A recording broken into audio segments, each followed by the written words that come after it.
Okay, you know that sound, right? The one you always hear in video games when you walk into a castle or in movies about kings and queens. It's that super distinct, kind of plucky, almost metallic keyboard sound. Yeah, that's the one. It instantly makes you think of old castles, maybe a fantasy kingdom. But have you ever stopped and wondered, what is actually making that sound? Now, I know what you're thinking. It's just some kind of weird sounding piano, right? Nope. And honestly, the real answer is way cooler. We're talking about an instrument with a history that literally changed the course of music. So let's get into it. It's time to meet the star of our show, the original gaming keyboard, the OG, dropping beats centuries before anyone even dreamed of a synthesizer. Say hello to the harpsichord.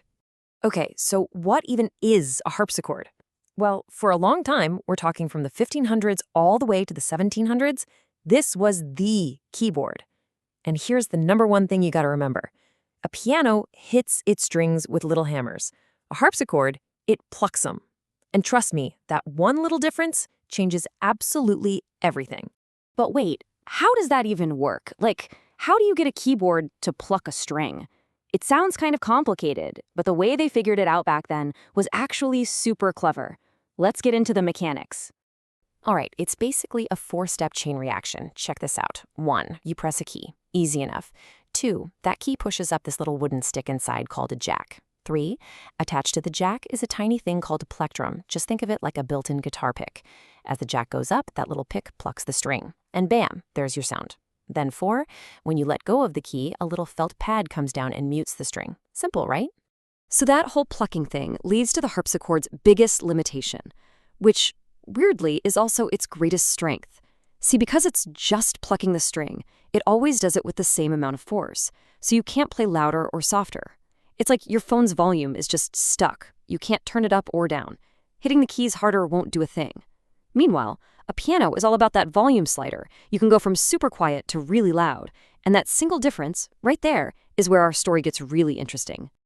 And for a solid 150 years, that whole one volume thing, it wasn't a bug, it was a feature. The harpsichord was an absolute superstar. It wasn't just a sound, it was the sound of an entire chapter in music history, the Baroque era. So, the Baroque era, we're talking from 1600 to about 1750. This is when music got super extra, really dramatic and complex. And the guys writing the chart toppers back then? Oh, just some composers you might have heard of, like Bach and Handel, total legends. And what was their go-to instrument for all this epic music? You already know. Yeah, see, the harpsichord had this special job, like its musical superpower. It was called basso continuo. And the easiest way to think about it is like this. In any band today, you've got your bass player holding down the low end, and you've got your rhythm guitar filling everything out with chords, right? Well, back in the Baroque days, the harpsichord did both of those jobs. It was the bass player and the rhythm section all rolled into one. I mean, this thing was the ultimate multitasker. It laid down the chords, it kept the rhythm locked in, it gave the singers their notes to make sure they were on key. It was basically the musical director for the whole performance. It wasn't always the loudest thing you'd hear, but man, it was almost always the most important. It was the glue holding it all together. But you know how it goes. Every superstar's time at the top has to end. And for our friend the harpsichord, a new challenger was stepping into the ring. This was about to be an epic keyboard showdown. All right, let's look at the tail of the tape. In this corner, the harpsichord. It plucks, and it's got one volume level, loud. And in this corner, the new kid on the block, the piano. It strikes, and it's got a whole range of volumes. And that, right there, was the whole fight. The piano gave musicians a whole new toolkit for emotion. You could play a soft whisper and then build to a massive roar. That was brand new. And honestly, that was it. That was the game changer. Music styles were starting to change. People wanted more drama, more feeling, more dynamics in their music. The piano could give them all of that. And suddenly, the harpsichord, with its one-volume-fits-all approach, started to feel, well, a little bit dated. And just like that, for more than 100 years, the harpsichord basically vanished. Poof! It became the forgotten keyboard. But, like all awesome retro tech, it was just waiting in the wings for its big comeback tour. So, after its glory days ended around 1750, the harpsichord went into this super long sleep. For almost 150 years, it was basically a museum piece. But then, in the 20th century, something really cool happened.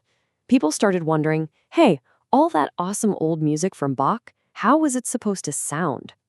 And they realized that to get the real, authentic vibe of that music, you had to play it on the instrument it was actually written for.